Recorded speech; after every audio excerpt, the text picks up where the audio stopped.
വഅ്മുർ അഹ്ലക ബിസ്സല, നിസ്കാരം കൊണ്ട് കൽപ്പിക്കണം. വസ്തബിർ, നീ സബർ, നന്നായി കൈക്കൊള്ളണം. നമ്മൾ നന്നായി കൈക്കൊള്ളണം എന്ന് പറയുമ്പോൾ ഈ ഒരു വ്യത്യാസത്തിൽ അതിനെ മനസ്സിലാക്കണം. കൈക്കൊള്ളണം. അലൈഹ എന്നാണ് എന്താ? കൽപ്പനൻ്റെ വിഷയത്തിലല്ല, പിന്നെ അലസ്സല നിസ്കാരത്തിൻ്റെ വിഷയത്തിൽ, നിസ്കാരം നിർവഹിക്കുന്ന വിഷയത്തിലും നിസ്കാരം കൽപ്പിക്കുന്ന വിഷയത്തിലും ഒക്കെ ഇസ്തബിർ ഇസ്തബിർ വഅ്മുർ അഹ്ലക ബിസ്സലാത്തി വസ്തബിർ അലൈഹ. അതുകൊണ്ട് നമ്മൾ പിന്നെ ചരിത്രത്തിൽ കാണാം നിസ്കാരം കൊണ്ട് കൽപ്പിച്ച്. അപ്പോൾ നമ്മൾ കഴിഞ്ഞ സൂറത്ത് മറിയമിൽ ആരെക്കുറിച്ച് കാണുന്നത്? വകാന യഅ്മുറു അഹ്ലഹു ബിസ്സല, ഇസ്മായിൽ അലൈഹി സ്വലാത്തു വസ്സലാം. വദ്കുർ ഫിൽ കിതാബി ഇസ്മാഈല ഇന്നഹു കാന സാദിഖൽ വഅദി വകാന റസൂലൻ നബിയ്യ വകാന യഅ്മുറു അഹ്ലഹു ബിസ്സലാത്തി വസ്സകാത്ത് വകാന ഇൻദ റബ്ബിഹി മർദിയ്യ എന്ന് പറഞ്ഞ ഇസ്മായിൽ അലൈഹി സ്വലാത്തു വസ്സലാം കുടുംബത്തോട് നിസ്കാരം കൊണ്ട് കൽപ്പിച്ച വിഷയം. നബിയുന മുഹമ്മദ് സല്ലല്ലാഹു അലൈഹി വസല്ലം ഹദീസിൽ കാണാം അസ്സല അസ്സല എന്ന് പറയായിരുന്നു, കുടുംബത്തോട് പറയും. അതേപോലെ തന്നെ ഒരു ഹദീസിൽ കാണാം അലി ഫാത്തിമ ദമ്പതികൾ റളിയല്ലാഹു അൻഹുമ, അവരുടെ വീട് നബി സ്വല്ലല്ലാഹു അലൈഹി വസല്ലം തങ്ങളുടെ വീടിൻ്റെ ബാക്കിലായിരുന്നു. അപ്പോൾ ആയിഷ റളിയല്ലാഹു തആല അൻഹയുടെ ഹുജറ, അത് കഴിഞ്ഞിട്ട് പിന്നെ ഒരു കനീഫ് എന്ന് പറഞ്ഞിട്ടുണ്ടെങ്കിൽ ഒരു ബാത്റൂം സൗകര്യം, പിന്നെ അത് കഴിഞ്ഞിട്ട് ഇവരുടെ വീടാണ്. അപ്പോൾ രാത്രി റസൂലുള്ളാഹി സ്വല്ലല്ലാഹു അലൈഹി വസല്ലം തങ്ങൾ കുറച്ച് നേരം നിസ്കരിച്ച് പിന്നെ റസൂലുള്ളാഹി സ്വല്ലല്ലാഹു അലൈഹി വസല്ലം തങ്ങൾ ഇവരുടെ ഹുജറയിൽ ചെന്നിട്ട് പറഞ്ഞ് കൂമ ഫസല്ലിയ, കൂമ എന്നാണ് നിങ്ങൾ രണ്ടാളും എഴുന്നേൽക്കുമെന്നാണ്, ഫാത്തിമയും അലി. ഫസല്ലിയ എന്നിട്ട് നിസ്കരിക്കൂ എന്ന് കൽപ്പിച്ച് ഉണർത്തിയിട്ട് പോയി. എന്നിട്ട് പിന്നെ റസൂലുള്ളാഹി നിസ്കരിച്ച് വന്നപ്പോഴും റസൂലുള്ളാഹി സലാം പറഞ്ഞിട്ടാണല്ലോ വരുന്നത്. അപ്പോൾ അലി റളിയല്ലാഹു തആല പറയുന്നത് കുൻതു അഅരിഖു ഐനി, ഞാൻ എൻ്റെ കണ്ണിങ്ങനെ ഇരുന്ന് തിരുമ്പാണെന്ന്. ഉറക്കത്തുനിന്ന് റസൂലുള്ളാഹി വരുന്നത്. അപ്പോൾ ആദ്യം വിളിച്ചപ്പോൾ ഉണർന്നിട്ടില്ല, പിന്നെ വരുമ്പോൾ എന്ത് ചെയ്യണം? ചാടി വന്നിട്ട് വേഗം ഇങ്ങനെ കണ്ണ് തിരുമ്പാണ്, ഒരു അർദ്ധബോധാവസ്ഥയിലെന്ന പോലെ. അപ്പോൾ റസൂലുള്ളാഹി സ്വല്ലല്ലാഹു അലൈഹി വസല്ലം തങ്ങൾ ഖൂമാ ഫസല്ലിയ എന്ന് പിന്നെയും പറഞ്ഞപ്പോൾ അലി റളിയല്ലാഹു തആല അതിനോട് പ്രതികരിച്ച്, ആ ഉറക്കപ്പിരാന്തിലാണ് പ്രതികരിച്ചത്. എന്താണ്? ഇന്ന ഇദാ ശാ അല്ലാഹ് അൻ യബ്അസ്ന ബഅസ്ന, ഞങ്ങൾ അല്ലാഹു സുബ്ഹാനഹു തആല ഞങ്ങളെ എഴുന്നേൽപ്പിക്കുകയാണെങ്കിൽ ഞങ്ങൾ എഴുന്നേൽക്കും എന്ന് പറയും. അല്ലാഹു സുബ്ഹാനഹു തആല ഞങ്ങളെ എഴുന്നേൽപ്പിക്കാൻ ഉദ്ദേശിക്കുകയാണെങ്കിൽ ഞങ്ങൾ എഴുന്നേൽക്കും എന്ന് പറയാണ്. പിന്നെ റസൂലുള്ളാഹി സ്വല്ലല്ലാഹു അലൈഹി വസല്ലം തങ്ങൾ അവിടെ എന്ത് ചെയ്തില്ല, ഒന്നും പറയാൻ നിന്നില്ല. റസൂലുള്ളാഹി അലി റളിയല്ലാഹു പറയാൻ റസൂലുള്ളാഹി ഈ കാലിൽ ഇങ്ങനെ തച്ചിട്ട് അവിടെ വിട്ടു എന്നാണ്. വകാനൽ ഇൻസാനു അക്സറ ഷൈഇൻ ജദല, വകാനൽ ഇൻസാനു അക്സറ ഷൈഇൻ ജദല എന്ന ആയത്തിൻ്റെ ഭാഗം ഓതി റസൂലുള്ളാഹി ഇങ്ങനെ കാലിൽ തല്ലണത് കണ്ടു എന്നാണ്. അപ്പോൾ അതിനെന്തിനാണ് കാലിൽ തച്ചത്? എന്തിനാണ് ആയത്ത് ഓതിയത്? ആ ഉറങ്ങണത് രാത്രി നിസ്കാരത്തിനാണല്ല, ഫജ്ർ നിസ്കാരത്തിനല്ല. ഒരു ദമ്പതികളല്ലേ, അപ്പോൾ അത്രയൊരു പിന്നെ ആവർത്തിച്ചിട്ടുള്ള വിളി വേണ്ടിയിരുന്നില്ല എന്ന അർത്ഥത്തിലായിരിക്കാം റസൂലുള്ളാഹി സ്വല്ലല്ലാഹു അലൈഹി വസല്ലം തങ്ങൾ അത് വേണ്ടിയിരുന്നില്ല എന്ന അർത്ഥത്തിൽ കാൽത്തൊടയിൽ തച്ചത്. പിന്നെ ഈ ആയത്ത് ഇങ്ങനെ ഓതുകയും ചെയ്തു എന്നുള്ളതാണ്. പിന്നെ മനുഷ്യൻ്റെ ഒരു പ്രകൃതിയാണ്, ഇവരുടെ പ്രകൃതി എന്നല്ല, പിന്നെ എല്ലാ മനുഷ്യരുടെയും പ്രകൃതിയാണ് എന്ത്, ഇങ്ങനെ ഒരു ജദൽ, ഒരു തർക്കിക്കുന്ന പ്രകൃതം എന്നുള്ളത്.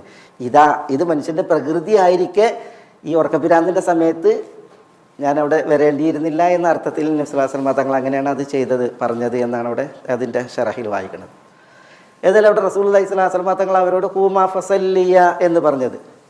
അതേപോലെ തന്നെ ചില ഹദീസുകളിൽ കാണാം മൻ യൂഖിലു സവാഹിബൽ ഹുജറാത്ത്, ഹുജറകളിൽ കഴിയുന്ന റസൂലുള്ളാഹിൻ്റെ ഭാര്യമാരെ ഉദ്ദേശിച്ചിട്ട് ആരാണ് അവരെ വിളിച്ചുണർത്തുന്നത് എന്ന് ചോദിച്ചത്, അവരാരാണ് ഉണർത്തുന്നത് നിസ്കരിക്കാനാണ് എന്ന് ചോദിച്ചതൊക്കെ ഹദീസിൽ കാണാം. ഉമർ റളിയല്ലാഹു തആല അൻഹു, ഉമർ റളിയല്ലാഹുവിൻ്റെ രണ്ട് മൗലമാർ, ഒന്ന് സെയ്ദ് ഇബ്നു അസ്ലം, മറ്റൊന്ന് യർഫ, ഇവർ രണ്ടുപേരും പറയാണ് ഉമർ റളിയല്ലാഹു തആല രാത്രി നിസ്കരിക്കുമായിരുന്നു. പിന്നെ കുറച്ച് നിസ്കാരം കഴിഞ്ഞിട്ടുണ്ടെങ്കിൽ അസ്സലാ എന്ന് പറഞ്ഞ് കുടുംബത്തെ വിളിക്കും. എന്നിട്ട് വഅ്മുർ അഹ്ലക ബിസ്സലാത്തി വസ്തബിർ അലൈഹ ലാ നസ്അലുക റിസ്ഖാ നഹ്നു നർസുഖുക വൽ ആഖിബത്തു ലിത്തഖ്വ എന്ന് ഉമർ ഓതുമായിരുന്നു എന്നാണ്. കുടുംബത്തെ വിളിച്ചിട്ട് ഇങ്ങനെ ഓതുമായിരുന്നു എന്ന്. ഉർവത്ത് ബിൻ സുബൈർ റളിയല്ലാഹു അൻഹുവിനെ കുറിച്ചിട്ട് മകൻ ഹിഷാം ഇബ്നു ഉർവ പറയാണ്, ഉപ്പ വീടിന് പുറത്ത് എന്തൊരു ഭൗതിക പ്രശ്നം കണ്ടാലും, പ്രത്യേകിച്ച് ഈ സുൽത്താൻമാരുടെയും മറ്റൊക്കെ എന്തൊരു വിഷയം കണ്ടിട്ടുണ്ടെങ്കിലും വേഗം വീട്ടിലേക്ക് മടങ്ങും. വീട്ടിലേക്ക് മടങ്ങിയിട്ട് ഈ ആയത്ത് ഓതുന്നതാണ്, വലാ തമുദ്ദന്ന ഐനൈക ഇലാ മാ മത്തഅനാ ബിഹി അസ്വാജൻ മിൻഹും സഹ്റത്തൽ ഹയാത്തി ദുനിയ ലിനഫ്തിനഹും ഫീഹി വറിസ്ഖു റബ്ബിക ഖൈറുൻ വഅബ്ഖാ വഅ്മുർ അഹ്ലക ബിസ്സലാഹ് വസ്തബിർ അലൈഹ എന്ന് പറഞ്ഞിട്ട് വീട്ടുകാരോട് നിസ്കരിക്കാൻ പറയും. ഉർവ റളിയല്ലാഹു തആല അൻഹു അദ്ദേഹം പിന്നെ നിസ്കരിക്കുമായിരുന്നു എന്നാണ്. അങ്ങനെ പൂർവികരുടെ കുറേ മാതൃകകൾ ഇതിൽ ഈ വിഷയത്തിൽ കാണാൻ സാധിക്കും. അലി റളിയല്ലാഹു തആല അൻഹു അദ്ദേഹം കൂഫയിൽ കുത്തേൽക്കുന്ന സമയം, ശത്രു അബ്ദുറഹ്മാൻ ബിൻ മുൽജിം കുത്തേക്കുന്ന സമയപ്പോഴാണ് അദ്ദേഹം അസ്സല എന്ന് പറഞ്ഞിട്ട് എല്ലാവരും വിളിച്ചിട്ട് മസ്ജിദിലേക്ക് ഇങ്ങോട്ട് കയറുന്ന സമയത്താണ് ഇരുട്ടിൽ ഒളിച്ച് നിന്നിട്ടത് ഇത് അബ്ദുറഹ്മാൻ ബിൻ മുൽജിം അലി റളിയല്ലാഹു അൻഹുവിനെ വെട്ടുകയുണ്ടായി, തലക്ക് വെട്ടിയത്. പിന്നെ ഇതിൻ്റെ ചരിത്രങ്ങൾ നമ്മൾ ധാരാളം വായിക്കും. പൂർവികർ അങ്ങനെ നിസ്കാരത്തിൽ അള്ളാഹുവിൻ്റെ ഈ ഒരു കൽപ്പന പ്രാവർത്തികമാക്കിയ വിഷയം.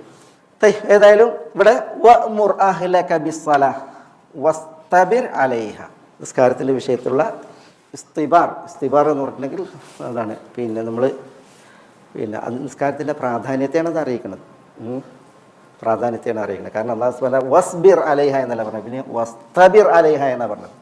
അപ്പോൾ പണ്ഡിതന്മാർ അതിനെ വിശദീകരിച്ച് വായിച്ചിട്ടുണ്ടെങ്കിൽ ഭയങ്കര വിശദീകരണവും അതിൻ്റെ എന്തുകൊണ്ട് അങ്ങനെ പ്രയോഗിച്ചു എന്നുള്ളതിൻ്റെ പൊരുളും വളരെ വിശദമായിട്ട് പറഞ്ഞത് നമുക്ക് തഫ്സീറുകളിൽ വായിക്കാൻ പറ്റും. അല്ലാഹു സുബ്ഹാനഹു വ തആല പറഞ്ഞല്ലോ വഅ്മുർ അഹ്ലക ബിസ്സലാ എന്നല്ല പറഞ്ഞത്. ഫർദ് പ്രത്യേകിച്ചു, പിന്നെ ഫർദ് നമ്മൾ സുന്നത്ത് നിസ്കാരത്തിൻ്റെ വിഷയത്തിൽ റസൂലുള്ളാഹി പ്രയോഗിച്ചതിനെ കുറിച്ചല്ല നമ്മൾ പറഞ്ഞത്. ഉമറിൻ്റെ ചരിത്രവും ആ വിഷയത്തിലാണ്. ഫർദ് നിസ്കാരത്തിൻ്റെ വിഷയത്തിൽ റസൂലുള്ളാഹി സ്വല്ലല്ലാഹു അലൈഹി വസല്ലം തങ്ങൾ പറഞ്ഞില്ലേ, മുറു ഔലാദക്കും ബിസ്സലാഹ് വഹും അബ്നാഉ സബ്ഈൻ വദ്രിബൂഹും അലൈഹ വഹും അബ്നാഉ അശ്രീൻ. 7 വയസ്സായിട്ടുണ്ടെങ്കിൽ കൽപ്പിക്കാൻ പറഞ്ഞില്ലേ, മക്കളോട് കൽപ്പിക്കാൻ പറഞ്ഞ് ഫർദ് നിസ്കാരത്തിൻ്റെ വിഷയത്തിൽ പ്രത്യേകിച്ച്. രാത്രി നിസ്കാരത്തിൻ്റെ വിഷയത്തിൽ ഇപ്പം നബി സല്ലല്ലാഹു അലൈഹി വസല്ലം ഒരു കൂട്ടരെ കുറിച്ച് പറഞ്ഞില്ലേ, മിനദ്ദാകിരീൻ അല്ലാഹ കസീറൻ വദ്ദാകിറാത്ത്.